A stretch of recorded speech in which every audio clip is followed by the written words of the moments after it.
제가 오늘 조금 마음이 걱정이 좀 됐어요. 왜냐하면 오늘 하나님께서 우리에게 주신 말씀의 내용과 그 분량이 쉽지 않습니다.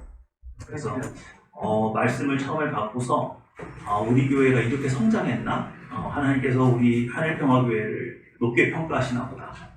그런 생각이 처음에 들었고요. 또 한편으로는 그럼 오늘 많이 못 오는 건가? 이런 생각도 좀 들고 그런 생각이 좀 들었습니다. 자, 오늘 말씀 제목 한번 읽어주세요. 제목 한번 읽어주세요. 시작. 그리스도와의 연합 한 세 사람. 그리스도와의 연합에 대해서 우리가 계속 하나님께서 알려주시고, 여러분은 이전 것이 지나갔으니 뭐가 됐어요? 새로운 피조물이 되었죠. 그래서 이전에 이 땅에 있던 인간들과는 다른, 본질적으로 달라진 새로운 사람이 되었다, 그렇게 말을 합니다. 그래서 늘 새로워진 것이 무엇이냐 그렇게 묻는다면, 원래 사람은 누구와 함께 지내도록 만들어졌는데, 하나님. 어떤 하나님? 성령 하나님. 그러니까 여러분의 몸의 구조는 성령 하나님께서 거하실 수 있는 뭐예요? 성전입니다. 그런데 이 성전이 더럽혀졌기 때문에 지금까지 하나님의 영이, 거룩하신 하나님의 영이 여러분과 함께 있을 수 있었어요? 없었어요? 그게 불가능해졌죠. 그래서 사람들 사이에서는 하나님의 영과 교제하지 못하고 어떤 영하고 교제를 해요? 악한 영, 더러운 영. 사탄 마귀가 우리를 지배했고, 또 그래서 제사장 노릇을 해야 될 사람들이 사실은 이제 무당이죠. 악한 영이 이렇게 와가지고 점치는 그런 일들이 우리 가운데 있었죠. 그러니까 사람은 원래 신적인 존재를 모시고 살 수 있는 신체 구조가 되어 있다는 것을 우리가 깨닫는데, 그것이 다만 본래 임하셔야 될 하나님이 임하지를 못하고 우리가 더러워졌기 때문에, 그죠? 근데 이 죄의 문제, 이 더러워진 문제를 누가 해결하셨어요? 예수님께서. 그래서 이전에 어떤 인류도 성령 하나님과 함께 살아가는 삶을 이해할 수도 없고 경험해 볼 수도 없었는데, 이제 여러분이 거기에 뭐 하게 됐어요? 참여하게 되었다. 그래서 이전에 성령 하나님 없이 살던 삶에서 이제는 성령 하나님과 날마다 거룩해지는 삶을 누려라. 그죠? 그게 바로 새로운 피조물이죠. 오늘 계속해서 하나님께서 여러분에게 성령 하나님과 함께 살아간다는 게 무엇인지를 자꾸 가르쳐 주시는 거예요. 그것은 오직 그리스도와의 무엇을 통해서만 이루어져요? 연합을 통해서 이루어지는데, 그 그리스도와의 연합을 이룬 사람을 오늘 성경이 뭐라고 표현했느냐? 한 세 사람. 믿으시죠? 자, 한 세 사람이 몇 절에 있었어요? 몇 절에 있습니까?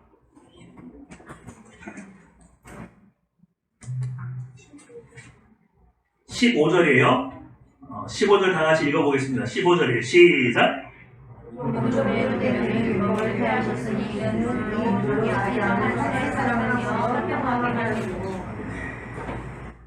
이는 둘로 자기 안에서 새 사람을 뭐해? 지었다 그랬죠?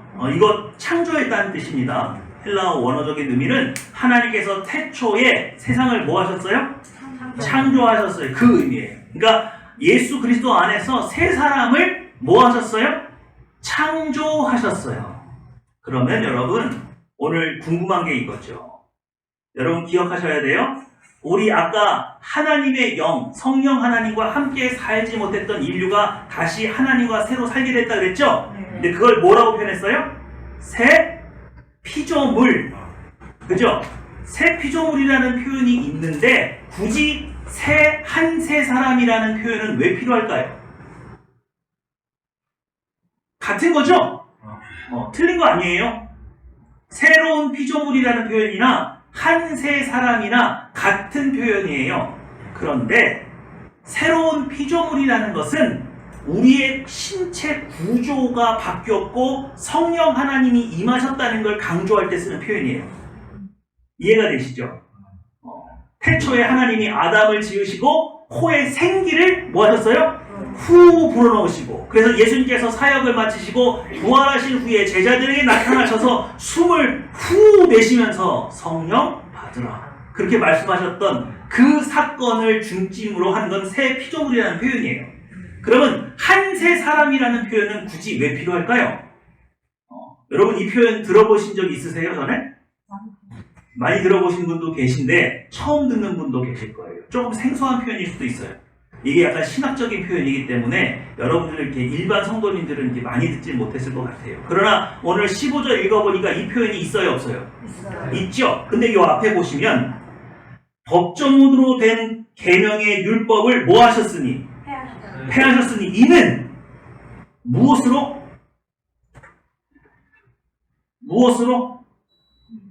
이 둘로 자기 안에서, 자기는 누구? 예수님 안에서 한 세 사람을 지어 화평하게 하셨대요. 그럼 여기서 말하는 둘이 누구예요? 하나님과 사람. 그럼 본문 안 읽은 거죠. 아, 그래요? 여러분 오늘 2장 1절에서부터 쭉 본문을 읽으셨잖아요. 조금 집중했으면 우리 12절 한번 읽어볼까요? 12절 시작. 그때 너희 그리스도 밖에 있었고 이스라엘 나라 밖에 사람이나 약속의 언약들을 내리는 유인 우리 세상에 세상이고 하나님은 없는 자예요. 자, 사도 바울이 오늘 에베소 교인들을 향해서 뭐라고 말해요? 너희는 원래 누구래요? 세상 앞에 그걸 뭐라 그래요? 이방인이 없는 이방인. 그럼 나는 선민, 또 유대인. 그죠? 그러니까 이 둘이 누구예요? 유대인과 이방인이 예수 그리스도 안에서 만나서 한 세 사람이 되었대요. 여러분 이게 우리는 별로 중요한 개념이 아닌 것 같지만 유대인들은 선민 사상을 가지고 있었잖아요. 그러니까 이방인들은 구원의 대상이에요, 아니에요? 아니에요. 아니라는 거예요. 지금까지 그렇게 믿고 살았어요.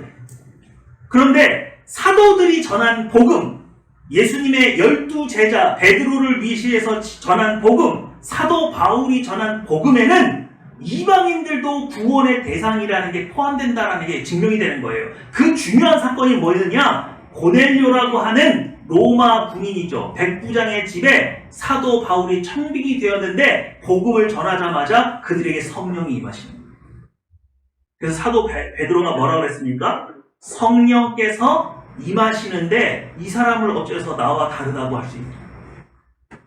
그래서 그 사건 이후에 예루살렘이 난리가 났어요. 이방인도 하나님께서 구원하신다. 그것을 교회가 처음으로 주장하기 시작해요. 여기서 말하는 교회는 초대교회죠. 그래서 유대교와 대립각이 더 세워지는 거예요.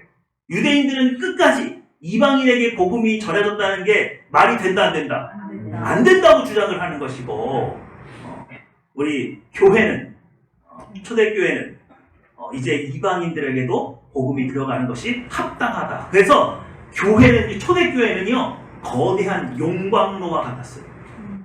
인종과 모든 그 지위와 높고 낮음과 이런 것을 다 하나가 되게 해서 한 형제, 한 자매가 되는 곳. 아멘. 그게 바로 교회라는 거예요. 아멘. 이해가 되십니까? 네. 그래서 교회 안에 모든 빈부가 없어지고 모든 신분의 높고 낮음이 사라지고 모두가 평등한 하나님의 자녀가 된 모습을 뭐라고 한다고요? 한 세 사람이라고 말을 한다. 아멘. 이해가 되십니까? 역사 속에서 이렇게 신분이 서로의 신분의 차이를 느끼는데도 아무렇지도 않고 빈부가 있으면 부한 사람이 가난한 사람에게 도와주고 가난한 사람은 부자를 존경하고 서로 이렇게 하나가 되는 그런 공동체는 역사 속에 존재하지 않았다 이거예요. 바꿔 말하면 어떻게 되는 줄 아세요? 역사 속에 수없이 많은 왕조와 수없이 많은 국가와 수없이 많은 민주주의와 공산주의 국가가 존재했지만 가난의 문제 해결한 나라가 없고 신분의 문제 해결한 적 없고 차별의 문제 해결한 건 교회밖에 없다 이거예요. 믿으십니까? 그러니 여러분 하나님께서 세우려고 하는 건 한 세 사람이에요. 우리 교회 안에 지혜가 많은 자나 지혜가 없는 자나 학식이 높은 자나 없는 자나 부한 자나 가난한 자나 그죠? 모두가 다 뭐예요? 동등한 한 형제 자매가 되어야 돼요. 그게 교회의 본질이에요. 하나님 성령께서 우리 하늘평화 교회 가운데 오셔서 여러분들에게 자꾸 촉구하고 여러분들을 어디까지 끌고 가려고 하느냐? 하나가 되게 하신다. 아, 하나님, 나는 신분이 너무 높아서 저렇게 천한 사람들하고 같이 있는 거 싫은데요? 아니, 그렇다면 내가 너의 신분을 없앨 수도 있어. 아멘. 왜? 하나님 나라에는 그런 게 없거든요. 교회는 하나님의 나라의 일부예요. 그렇기 때문에 이곳에서 천국을 맛볼 수 있는 이유는 우리가 여기에서 신분 때문에 서로 형제가 못 되고 내 학식 때문에 내 혈양 때문에 내 뭐 여러 가지 이유 때문에 못 된다고 말을 하면 하나님은 그렇게 말씀하신다고요. 그래? 그럼 넌 천국에 합당하지가 않아.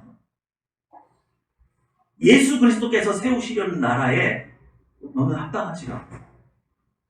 너는 그거 하나를 내려놓지 못해서 이곳에서 수없이 많은 형제와 자매를 얻을 수가 없더란 말이냐? 그렇게 됐다. 근데 그 부르심에 모든 것을 내려놓고 순종과 복종으로 하나님을 내 아버지 삼고 내 옆에 있는 사람들이 누가 되었던 성령께서 함께 하시는 그 모든 사람을 내 형제와 자매로 받아들여서 교회를 이루면 하나님께서는 그 우리를 뭐라고 그러신다고요? 한 세 사람이 되었다. 그렇게 말을 하고 그것을 교회라고 하고 그것을 하나님의 나라라고 말합니다. 이해가 되시죠? 네. 하나님께서 이제 우리 여기까지 끌고 오신 거예요. 이걸 이해시키신 거예요. 제가 어제 이거 말씀 이해하느라고 거의 기절하듯이 누워 있었어요. 너무 힘들더라고요. 자, 다음 한번 볼까요? 자, 한 세 사람을 좀 설명을 좀 해놨어요. 한번 읽어주세요. 시작. 그리스도께서 새롭게 창조하신 것을 가리킨다. 그리스도는 제약의 동영관을 약간 형상시키신 정도가 아니라 아담의 불순종으로 인해 타락한 인류를 자신의 순종을 통해 완전하게 재창조하셔서 교회를 탄생시키신 것이다. 예수 그리스도께서는 자신이 대속제물이 되심으로써 서로 원수되었던 유대인과 이방인을 이전과는 전혀 다른 한 새로운 인류, 즉 동일한 믿음을 소유한 소속 공동체로 재창조하신 것이다. 네. 그래서요, 교회에서는 이 말이 안 통해요. 아, 하나님, 나 저랑 꼴배기 싫어가지고 나 교회 못 나가. 그럼 하나님이 뭐라고 하세요? 네가 나가라. 네? 성경이 그래요. 그런 이유를 핑계 삼아서 하나가 되게 하시는 것을 거부하지 말라는 거예요.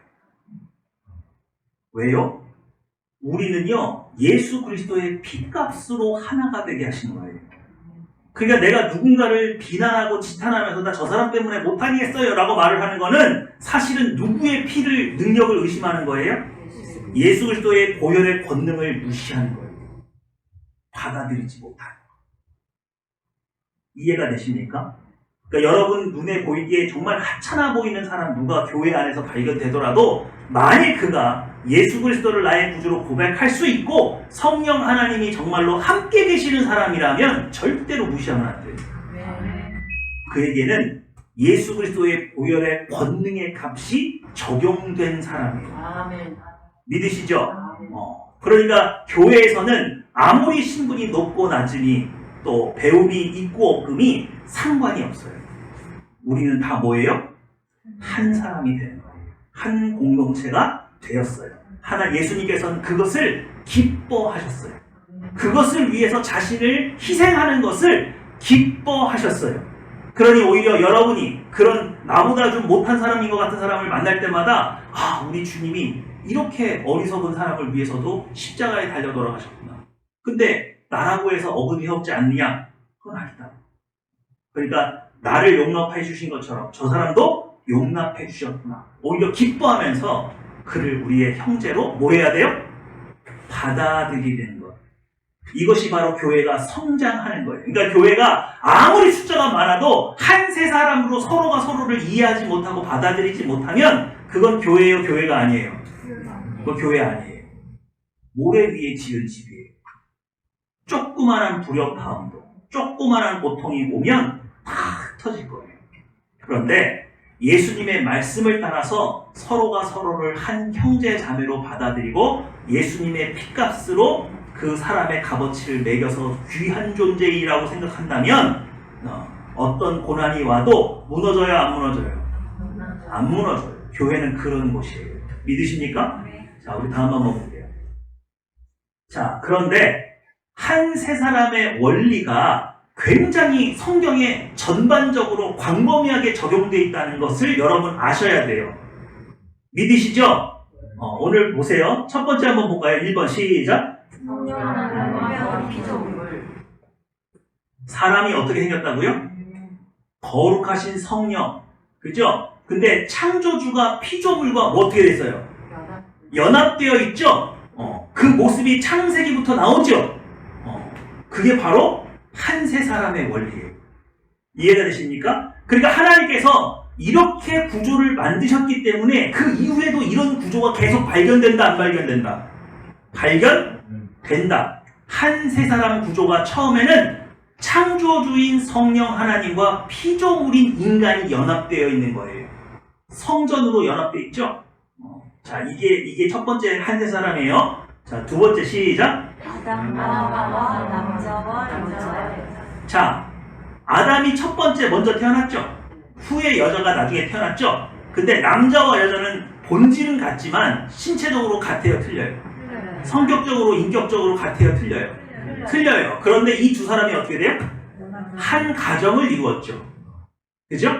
근데 재밌는 건 있어요. 뭐냐면 말씀은 누가 먼저 받았어요?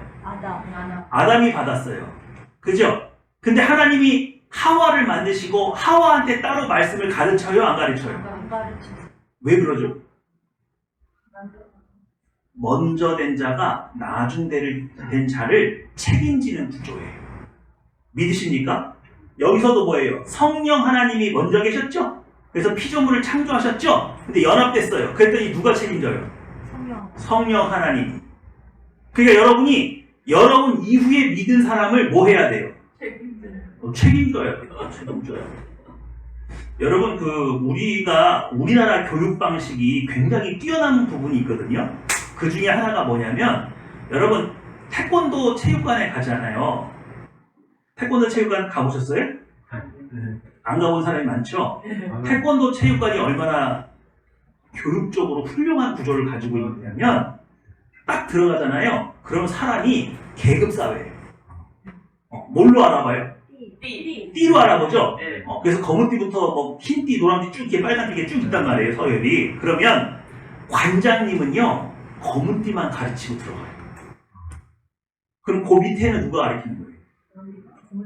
검은 띠가 주관을 해서 노란 띠 보고 흰 띠를 가르치라고 하고 빨간 띠 보고 노란 띠를 가르치게 하는 거예요. 이해가 되세요? 그게 태권도 문화예요. 지금도 그런지 모르겠어요. 그런데 앞선 사람이 뒤처진 아이를 가르치게 돼 있어요. 근데 이게 얼마나 교육적인 효과가 좋으냐면 내가 조금이라도 배운 걸 다른 사람한테 가르치면요, 내가 얻는 게 더 많아요. 내가 가르치면서 이해가 안 됐던 게 이해가 돼. 그리고 얘가 당황하는 모습을 보고 틀리는 모습을 보면서 아, 내가 했던 거하고 똑같이 얘도 그러네? 그러면서 문제의 본질을 더 빨리 파악하는 거예요. 그게 되게 훌륭한 문화예요. 그러면서 뭐가 돼요? 서로 성장할 뿐만 아니라 서로 의지하고 융합이 되는 거예요. 이해가 되세요? 이 한 세 사람의 원리의 구조는요, 항상 먼저 난 사람이 있어요. 먼저 말씀을 받은 사람이 존재해요. 그리고 그 리더가 다음을 양육하는 구조로 되어 있습니다.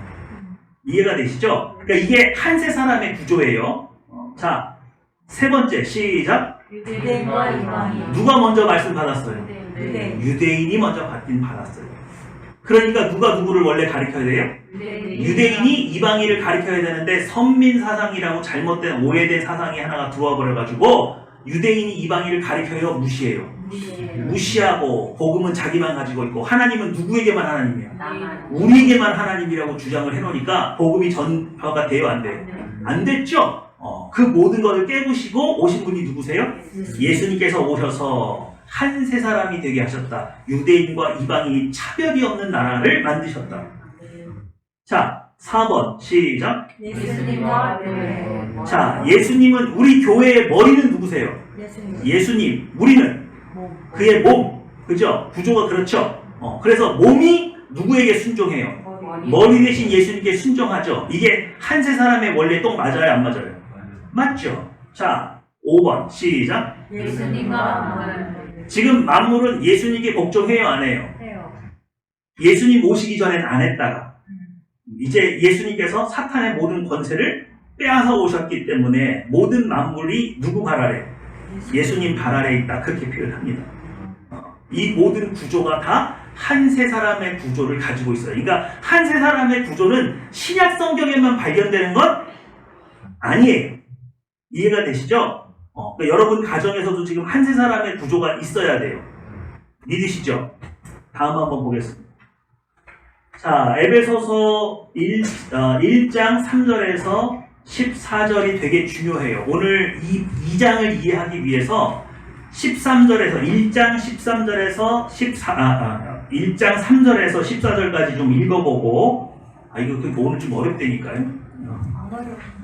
아니 좀 힘들고 지치고 눈꺼풀이 무거우실지라도 오늘 정신 차리세요. 오늘 이 말씀이 굉장히 중요한 말씀이에요.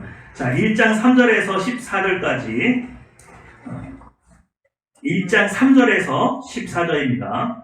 다 찾으셨죠? 네, 교독하시겠습니다. 찬송하리로다 하나님 곧 우리 주 예수 그리스도의 아버지께서 그리스도 안에서 하늘에 속한 모든 신령한 복을 우리에게 주시되 곧 창세전에 그리스도 안에서 우리를 택하사 우리로 사랑 안에서 그 앞에 거룩하고 흠이 없게 하시려고 그 기쁘신 뜻대로 우리를 예정하사 예수 그리스도로 말미암아 자기의 아들들이 되게 하셨으니 이는 그가 사랑하시는 자 안에서 우리에게 거저 주시는 그의 은혜의 영광을 찬송하게 하려는 것이다. 우리는 그리스도 안에서 그의 은혜의 풍성함을 따라 그의 피로 말미암아 속량 곧 죄 사함을 받았느니라. 이는 그가 모든 지혜와 총명을 우리에게 넘치게 하사 그 뜻의 비밀을 우리에게 알리신 것이요 그의 기뻐하심을 따라 그리스도 안에서 때가 찬 경륜을 위하여 예정하신 것이니 하늘에 있는 것이나 땅에 있는 것이 다 그리스도 안에서 힘되게 하려 하시니라. 모든 일을 그의 뜻의 결정대로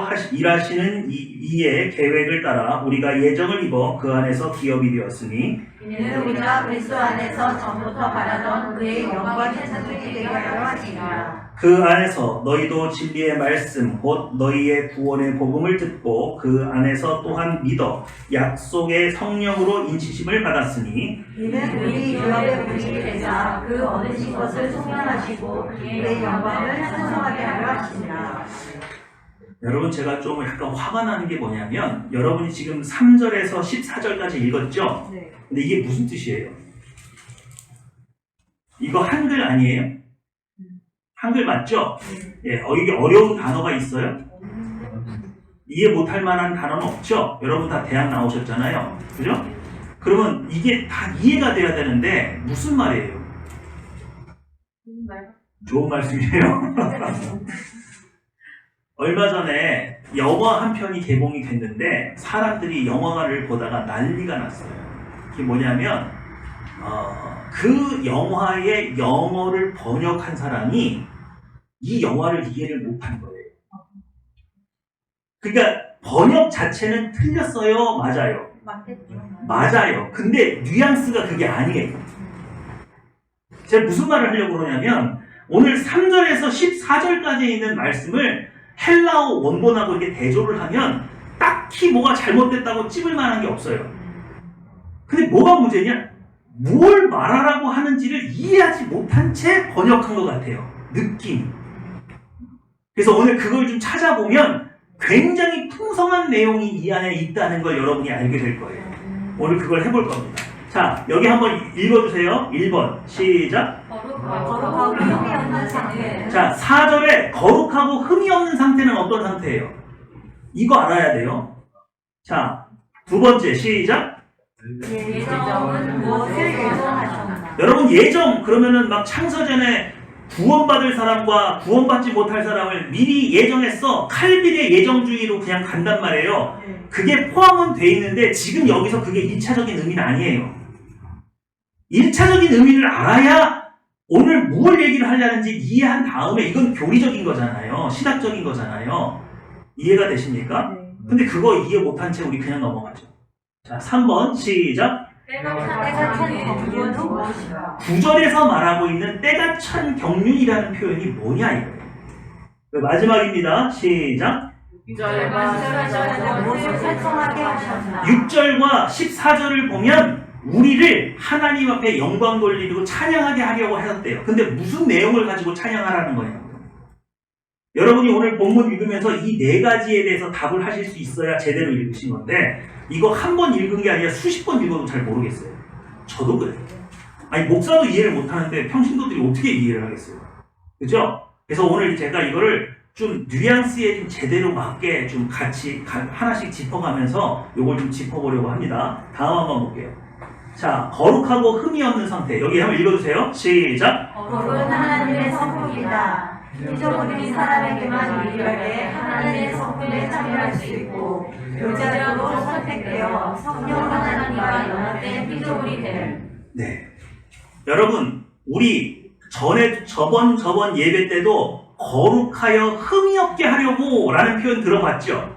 그거 우리 한번 다 해석하고 지나갔습니다. 그런데 거룩하고 흠이 없게 발견되기를 원하노라 라고 했을 때 그 표현은 성령을 받아서 우리가 날마다 죄의 종류와 횟수가 적어지는 성화의 과정을 통해서 예수님이 다시 이 땅에 내려오실 때 성령 충만한 사람으로 드러나서 우리가 흠이 있는 모습으로 흠이 없는 모습으로 흠이 없는 모습. 그러니까 하나님께 보시기에 흠이 없는 건 사람이 누구와 연합된 모습이에요.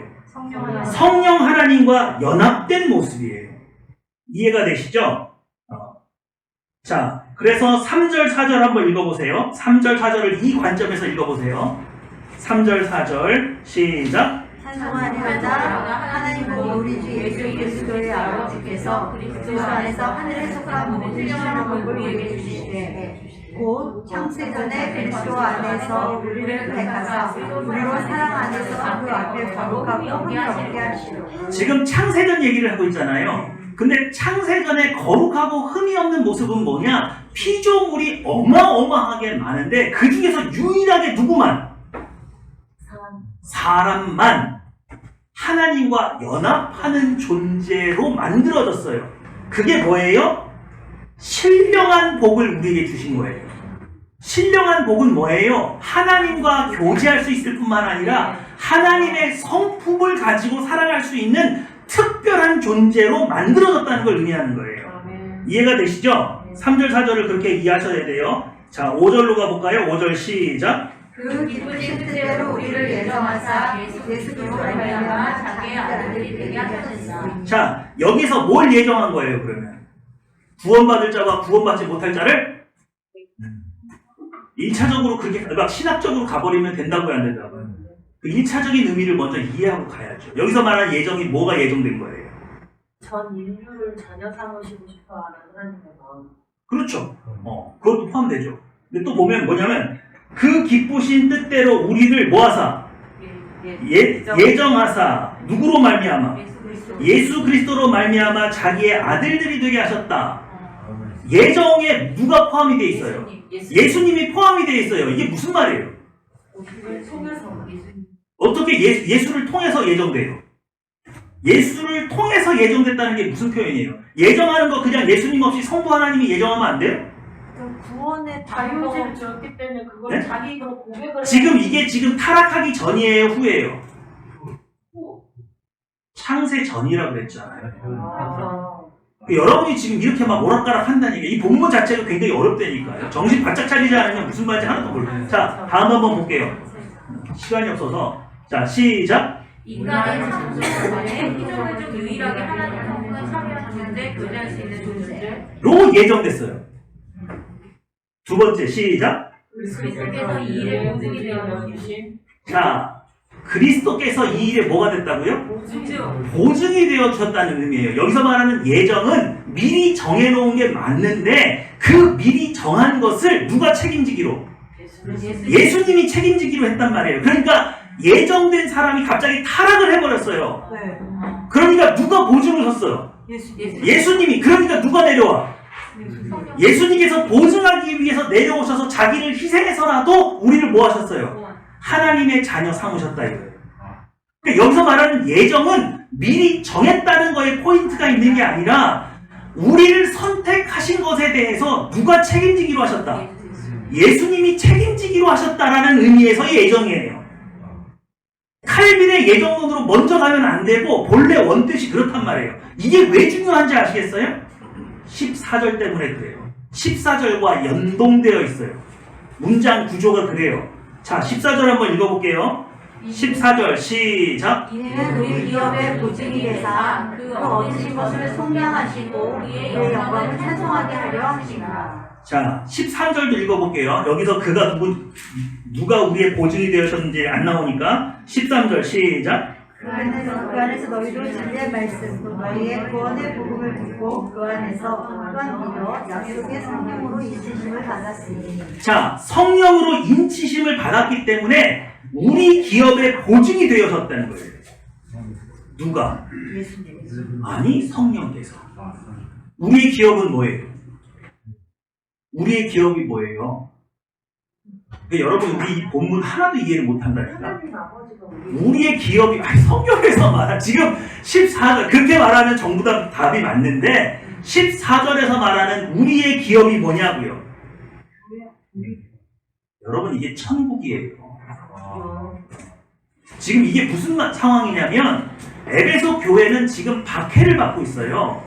그래서 구원에 대한 소망뿐만 아니라 하나님의 나라에 들어간다는 소망도 점점 희미해져 가고 있는 거예요. 그런 상황에서 사도 베드로가 에베소 교인을 설득하는 논리가 뭐냐면 이런 거예요. 태초에 하나님께서 우리를 창조하셨는데 아주 특별하게 창조하셨어. 그런데 우리를 하나님의 자녀로 삼으시는 이 과정 속에서 누가 보증인이 되어주셨어요? 예수님이 보증인이 되어주셨기 때문에 십자가를 짊어지셨어. 그거 너희 들었지? 봤지? 맛봤지? 그렇다면 이제 예수님께서, 하나님 성부 하나님께서 우리에게 예비하셨다고 말하는 그 천국은 누가 보증하시느냐? 성령께서 보증하셔. 너희에게 성령이 있어 없어? 성령에게 인치심을 받아서 성령이 있어 없어? 있지? 그 성령이 바로 보증이 되어주시기 때문에 너희에게 천국이 반드시 임한다, 임하지 않는다? 임한다! 그 얘기하고 싶은 거예요. 만약 예수 그리스도께서 정말로 이 땅에 오셔서 우리의 죄를 위해서 대속하신 것을 봤냐? 그럼 예수님이 왜 그렇게까지 하셨어? 우리를 예정해서 하나님의 자녀가 되는 걸 누가 보증하셨기 때문에? 예수님이 보증하셨기 때문에 그 십자가를 지신 걸 네가 봤다면 성령께서 우리에게 보증되시는 그 천국은 반드시 우리에게 주신다, 안 주신다? 주신다. 왜 보증을 나눴어요? 그걸 저한테 물으면 안 돼요.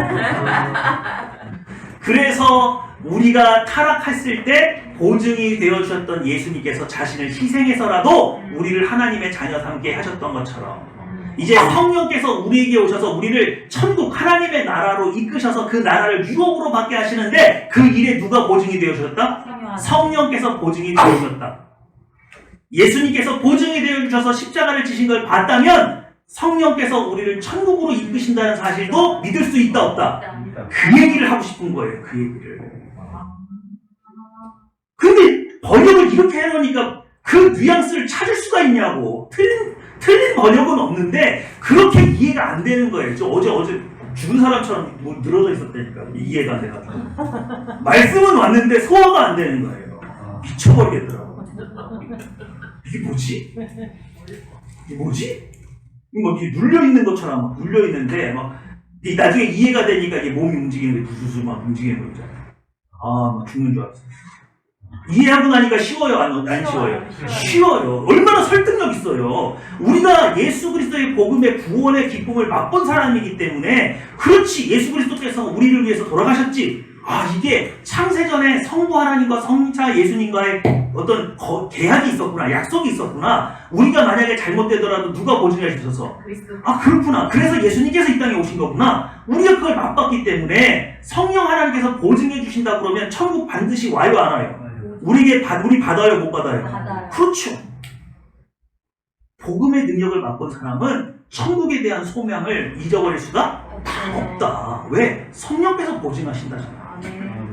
지금 이 얘기를 하고 있는 거예요. 자, 다음 한번 보겠습니다. 자, 때가 찬 경륜이 무엇인지 한번 볼게요. 시작. 계시자는 예수 그리스도를 통해 비로소 확연하게 드러난 비밀로서 하나님께서 그리스도의 구속 사역을 통해 유대인들뿐 아니라 이방인들까지 구원하시는 구원 계획을 가리킨다. 이게 뭐예요? 때가 찬 경륜. 때가 찬 경륜인데 이 때가 찬 경륜을 통해서 드러나서 이루어진 상태가 뭐예요? 한 세 사람. 한 세 사람. 바로 교회 안에는 유대인이나 이방인이나 구분이 있다 없다? 빈부 차이가 있다 없다? 능력의 차이가 있다 없다? 하나가 되는데 아무런 제약이 되지 않는 하나님의 공동체가 때가 되면 드러나게 될 것이다. 바로 이것이 천국의 모형이에요. 그러니까 때가 찬 경륜은 바로 한 세 사람이 등장하는 거죠. 근데 그거를 아무 때나 한다고요? 하나님의 역사 속에서 계획이 있으시다고요. 계획이 있으세요. 그래서 처음엔 누구에게 복음이 들어갔어요? 이방인. 유대인에게. 그 다음에 누구에게? 이방인. 우리 이방인에게. 그죠? 그래서 때가 찬 경륜을 통해서 한 세 사람이 되어 간다. 이 얘기를 하고 싶은 거예요. 자, 다음 한번 볼까요? 요것도 읽어주셔야 돼요. 시작. 즉 하나님의 모든 것을 그리스도 안에서 통일되게 하시려는 것은 그의 경륜 선기를 성취하고자 함이다. 공급 번역은 본문을 10절 문구에서 때가 차면 이 계획이 이루어져서 번역하여 이런 의미를 잘 살렸다. 구약만 가지고 있던 이스라엘 백성 입장에서는 이방인은 적이죠. 그런데 때가 차면 이방인들조차 하나가 될 것이다. 그 계획은 드러난다, 안 드러난다? 드러난다. 그래서 지금 이루어졌다, 안 이루어졌다? 이루어져 가고 있다. 자, 다음 한번 보겠습니다. 자, 4번이죠. 이게 되게 중요한 거예요. 자, 6절에서 뭘 찬양하는지 보세요. 시작. 하나님의 성품을 찬양하고 교제할 수 있는 존재로 창조하심과 자녀라는 지위를 예수님께서 보증하시니 예수님께서 이걸 보증하셨다는 것을 찬양하는 거예요. 이해가 되세요? 자, 6절 한번 읽어보세요. 여러분 6절 읽고 이게 이해가 되는지 보세요. 6절 시작. 이는 그가 살아계신 자 안에서 우리에게 거저주시는 바 그의 은혜의 영광을 찬송하게 하려는 것이다. 네. 지금 읽어도 이게 무슨 말인지 모르겠죠? 하여튼 이 내용이 이 내용이에요. 6절에서 말하는 거저주시는 바 그의 은혜의 영광을 찬송하게 하려는 것이다 라는 얘기는 하나님의 성품에 참여할 수 있는 존재와 하나님과 교제할 수 있는 존재로 특별하게 우리를 창조하셨는데 그것을 그냥 창조하시는 걸 끝내지 않고 누가 보증이 되셔준 거? 예수님이 보증이 되어주신 게 감사한 거예요. 그러니까 그분이 우리에게 위해서 오셔서 십자가에 달려 돌아가셨다. 자, 14절 시작. 제 성령 성령의 내주 인도 천국을 위하여 그가 보증하시니 그러면 14절에서 우리가 찬양하는 내용은 뭐냐? 14절에 이렇게 돼 있죠. 이는 우리의 기업의 보증이 되사 그 얻으신 것을 속량하시고 그의 영광을 찬송하게 하려는 것이라. 여기서 찬송은 어떤 것이다? 성령께서 우리의 죄를 속량하시고 우리의 내주, 우리 안에 거하시고 우리를 인도하셔서 천국을 기업으로 얻기까지 뭐 해주시는 거? 보증해 주신다. 믿으시죠? 네. 이 내용을 같이 다 포함하고 있는 거예요. 그러면 한 세 사람은 어떤 사람이에요? 그 안에 한 세 사람은 한 사람이 아니죠? 교회를 말하는 거죠? 네. 교회가 새로워졌을 때의 모습인 거죠? 우리 교회는 그럼 어떤 모습이에요? 하나님께서 세우시는 교회는 유대인과 이방인의 구분이 있어요, 없어요? 높고 낮음이 있어요, 없어요? 빈천이 있어요, 없어요? 그런 게 없어요. 그런 게 없을 뿐만 아니라 우리 공동체를 이끄시는 건 누구예요? 성령 하나님. 근데 그 성령 하나님이 우리를 어디까지 보증하세요? 천국까지 보증해주는 공동체. 이해가 되세요? 자, 우리 다음 한번 보겠습니다. 한번 읽어주세요. 1번 시작. 한세 사람을 22절. 교회와 마음을 이전 예수님과 하는데 충만하게 하시는 일. 예, 이제 굉장히 어마무시하게 중요한 표현이 나올 거예요. 그걸 이해하기 위해서 이제 막바지로 가고 있습니다. 1장 22절, 23절 읽어주세요. 1장 22절, 23절이에요. 1장 22절, 23절. 1장, 다시 잠깐. 1장 22절, 23절. 시작. 또 만물을 그의 발 아래 복종하게 하시고 그를 만국의 그의 머리로 삼으셨느니라. 교회는 그의 몸이니 만물 안에서 만물을 충만하게 하시기 위해 충만한 이니라. 네. 한 세 사람의 원리에 따라서 교회가 만물 위에 있죠. 그죠? 그런데 교회의 머리는 누구예요? 예수님이라는 거예요. 그래서 만물조차도 예수님의 권세 안에서 통일되게 하시는 거예요. 그러면 한 세 사람 안에는 무엇도 포함돼요? 만물도 포함되는 거예요. 이해가 되세요? 만물도 새로워져야 돼요. 이 하나님의 질서 안에서 새로워져야 돼요. 무슨 말인지 아시겠어요? 자, 그런데 우리가 제일 이해가 안 되는 표현이죠. 23절에 보시면 교회는 그의 몸이니 만물 안에서 만물을 충만하게 하시는 이의 충만함이냐. 이게 뭔 말이에요, 이게? 충만하게 하시는 이의 충만함이 뭐예요? 넘치는 거예요. 넘치는 거예요. 자, 요거 제가 유대인의 성경 버전으로 읽어드릴게요. 그러니까 유대인들은 이 구절을 어떻게 이해하고 있는지를 한번 보겠습니다. 여러분 깜짝 놀라실 거예요. 보여주세요. 다음 장이요? 예. 갑니다. 시작. 메시아를 믿는 공동체는 그분의 몸이며 모든 성도들을 충만하게 하시는 그분의 충만한 표현입니다. 충만케 하시는 이의 충만이 뭐냐? 충만하게 하시는 그분의 충만함이 뭐예요? 표현이래요. 그게 무슨 말이냐면 교회 안에서 일어나고 있는 일, 우리가 예수 그리스도라는 용광로 안에서 모든 신분과 귀천이 녹아 없어지고 다 하나 형제가 되어서 모두가 부족함이 없게 된 이 모습이 하나님 나라의 충만함의 표현이래요. 그러니까 교회 안에서 이 일이 일어나면 이 세상에서도 이런 일이 일어난다, 안 일어난다? 일어난다. 그러니까 역대 왕들이 이런 말 했잖아요. 가난은 임금도 해결 못한다.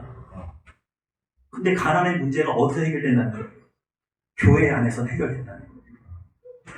교회 안에는 서로의 빈부의 차이가 없다는 거예요. 서로가 존중해준다는 거예요. 그런 충만이 교회 안에서 나타나는 것이 예수 그리스도께서 이 세상을 통해서 보여주고 싶은 하나님 안에 있는 충만을 교회를 통해서 표현하신다는 거예요. 그러니까 역사 속에서 교회가 들어간 나라는 살아요, 안 살아요? 교회가 들어간 나라는 인권이 서요, 안 서요? 이게 바로 충만이라는 거예요. 교회가 가지고 있는. 교회를 통해서 하나님 나라의 충만을 표현하신다고요.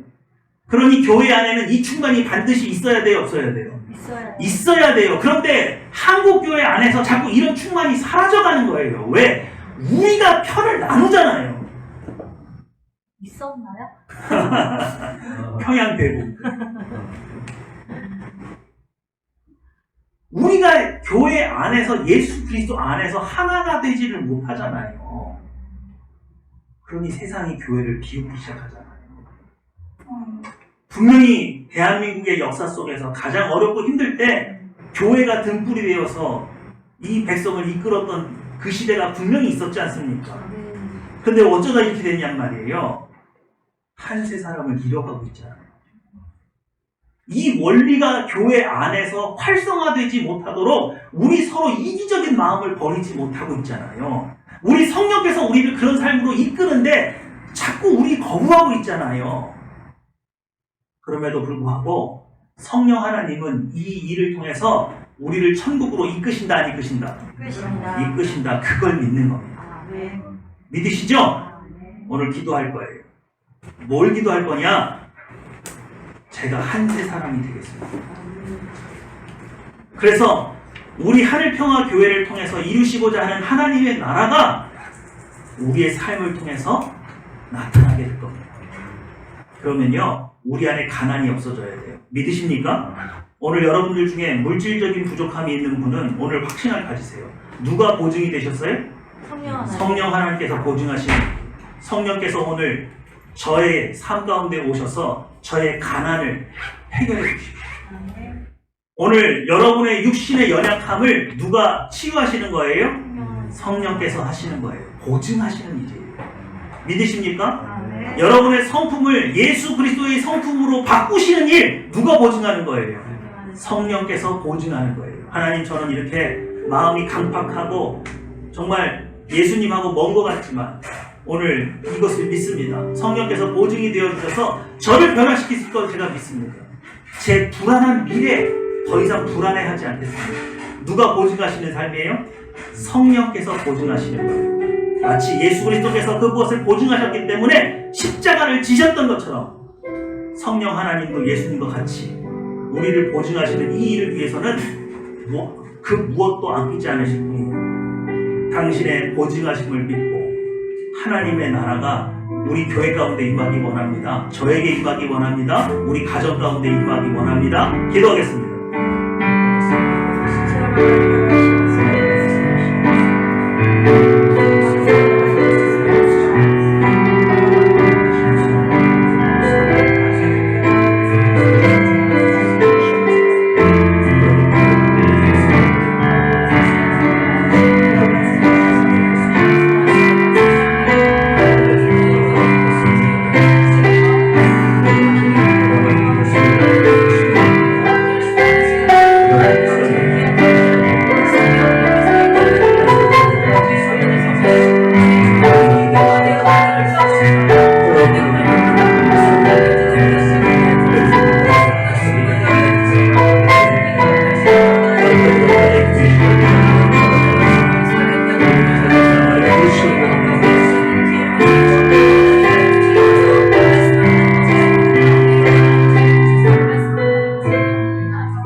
여러분은 새로운 피조물입니다.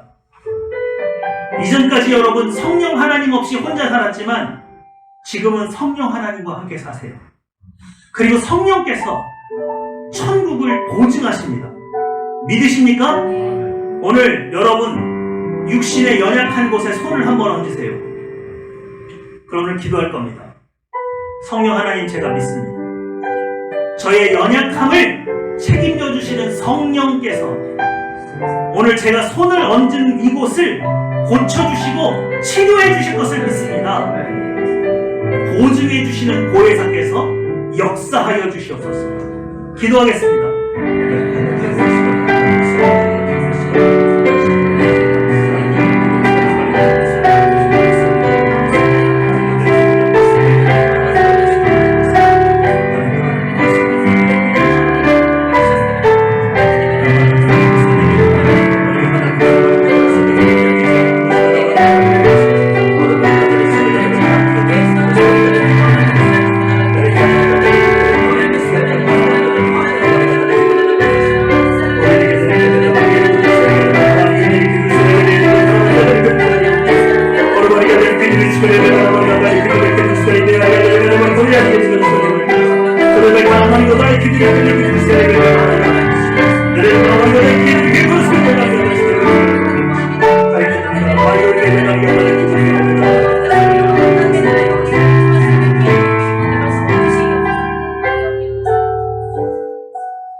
하나님 앞에 믿습니다 라고 말을 하려면 무엇을 믿느냐고 하나님은 물어보실 거예요. 무엇을 믿으십니까? 성령 하나님께서 나의 보증인이 되어주시는 것을 믿습니다. 내가 아무리 연약하고 내가 아무리 죄악 가운데 있어도 그분이 나를 찾아서 나를 이끄시고 하나님의 성품에 참여하게 하시고 나를 거룩하게 하셔서 천국까지 이끄시는 것을 제가 믿습니다. 나의 연약한 곳을 치료해 주시고 나의 필요한 모든 것을 공급해 주시는 것을 내가 믿습니다. 믿으십니까? 오늘 다시 한번 기도할 때에 나의 공급자가 되어 주십시오. 나의 치유자가 되어 주십시오. 내 깨어진 모든 인간관계에 화목을 주장해 주십시오. 주님께서 보증해 달라고 우리 다 같이 한번 기도하기 원합니다. 기도하겠습니다.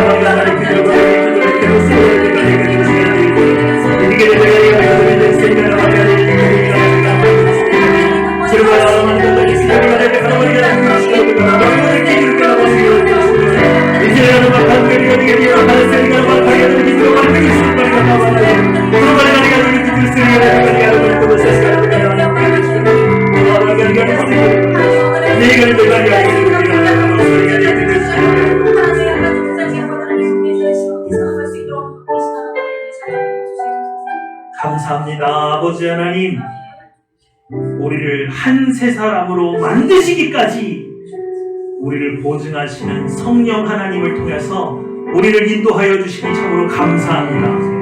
하늘평화 교회 가운데 빈부가 없게 해주십시오. 귀천이 없게 해주십시오. 우리 안에서 서로에 대한 차별이 없게 해주십시오. 오직 아버지께서 세우시고자 하는 그 거룩한 나라에 하나가 되게 하여 주시옵소서. 감사 기도드리며 내 주 예수님의 이름으로 기도했습니다. 아멘.